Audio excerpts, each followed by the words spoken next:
What's up, everybody? This is Jose with Oakland Latinos United, aka Oakland Latinos Unidos, on here with a new video, a new spill for you guys to enjoy.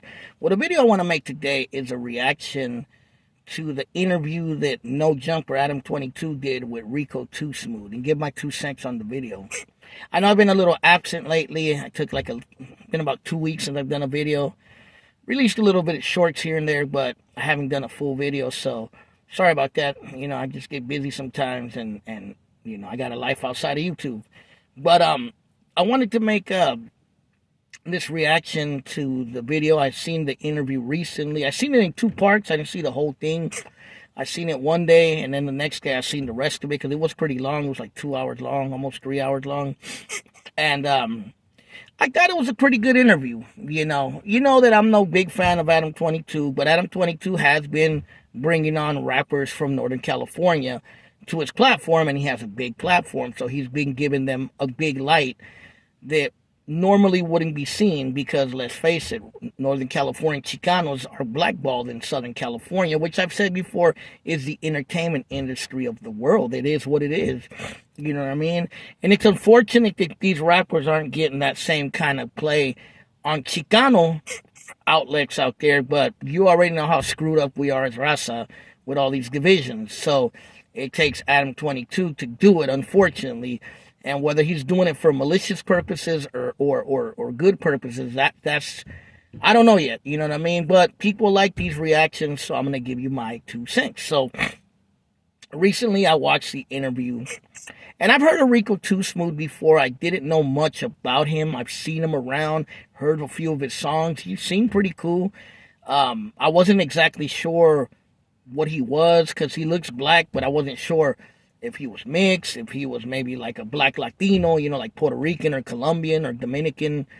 I wasn't sure what he was, and he broke down what he was. He said he was half Mexican and half black. So basically his dad, I think, was African American or black, and his mom is a Chicana or a Mexicana, one of the two. And he grew up in the Sacramento area, the 916. He says that he was poor growing up. His family was struggling. I guess his mom was a single mom. That's what I remember he said. And they moved from town to town. He said that not town to town, but he moved from neighborhood to neighborhood. So he lived all around Sacramento, on the south side, the north side. But I guess he settled on the west side. And West Sacramento, if you guys don't know, is technically not part of Sacramento County. It's Yolo County. A lot of people don't know that. But yeah, West Sacramento's on the other side of the Sacramento River, on the other side of Old Sacramento or downtown. And there's a old barrio or old hood there called Broderick. And I guess that's the hood where he kind of represented or made roots in, you know what I mean, out of all the neighborhoods he lived in. Or maybe the neighborhood that embraced him, you know what I mean. But he said, like a lot of people who grew up in the Bay Area or grew up in Northern California, he grew up around all races. He grew up around blacks. He grew up around raza. He grew up around Asians. And, that's for the most part true for any of us who grew up here in the Bay or in Northern California in general. He talked about different things. He talked about, going to jail, the streets. He talked about going to jail, to prison. He talked about his rap career, how he came up in rap, and he talked about various things. But the ones that I kind of remember that really caught my attention was, for one, he said that because he is black and Mexican, yes, he ended up becoming part of a Mexican or Chicano gang, Northern California, Norteños, whatever you want to call it. But he said that in many ways he could relate to both cultures, and he understood the struggles of both cultures, which is a good thing.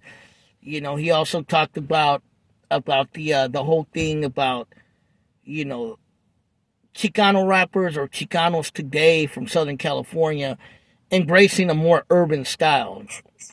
And he says, and many have said this, that he feels that they have copied the Northern California Chicano style, the urban style, as people say.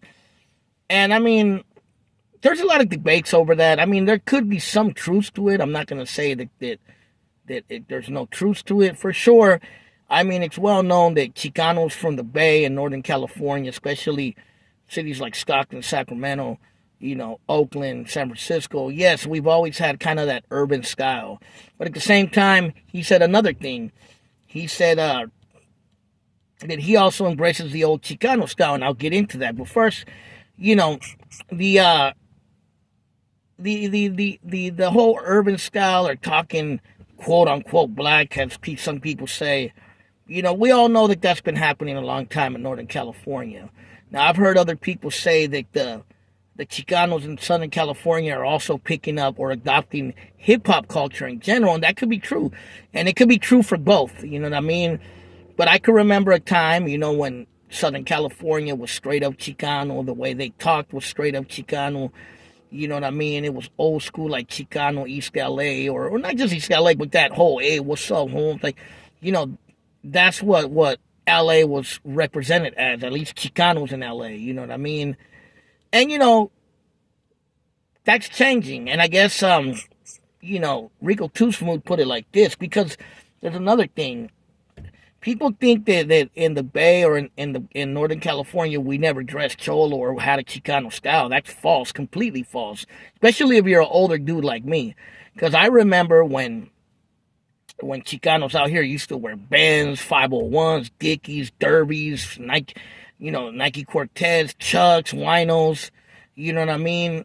Hairnecks, And these were homies that were from the Bay, so for sure we had that style back in the days. And I still like to wear khakis sometimes. I still sport Benz here and there. I got a derby jacket, so I get where he's coming from. And basically he said that we evolved first from the Cholo style. We evolved into a more urban, modern style. And he says that now LA is evolving from it as well. That it took them a little bit longer. But, that's what he said, you know what I mean? And go check out the interview. And I can see that, But definitely in the Bay, yes, we were more Chicano back in the days, and definitely it began to change as time progressed. But there are still some cats like me who still like the old Cholo style. And when you go out to festivals and stuff, or you go out to the town, sometimes when there's a big event, you'll see old school homies still wearing bands and derbies and stuff, or Pendletons, you feel me? But that's the old school. But that did exist here, and in LA, obviously that's where a lot of it came from. So, it's just an evolvement. It's just times have changed, and it's a new era. And that's basically what Rico Too Smooth was trying to say. And it is true. I can remember when I was a kid going out to Southern California, to LA, San Fernando Valley, to visit family. And I remember my family would tell me and my brother, they kind of tease us and be like, you guys sound black. Why do you guys talk like that? So it is true that people used to stereotype us as sounding black or urban. You know what I mean? But overall, I think the interview was pretty dope. You know what I mean? I liked it. It was entertaining. I hope Rico Too Smooth comes up. I hope more of Chicano, Raza, affiliate rappers in Northern California come up. It's about time. I think we need to start bridging these gaps. I've been saying that for a long time. He also talked about that he agrees with bands from the roads about doing maybe an album like a Banging on Wax type album where Chicano rappers from Southern California rap with Northern California, but they're not in the same room. They're, different studios kind of making a song, cooperating, you know what I mean, but not dissing each other per se. I think that's dope. You know what I mean? I think something like that should come about. And, I just want to see our people come up, and I want to see the divisions broken one day, man. And that's all I really have to say. Go check out the interview. I'm gonna leave a link to it in the description. Leave a comment, leave a like. You know what I mean? I'm gonna be making also since this time, because I know this has been a couple weeks since the interview with Rico Too Smooth came out. Big Tone was on there now, on Adam 22, but I haven't got a chance to see it, so I'm going to make that, and there'll be a reaction to that.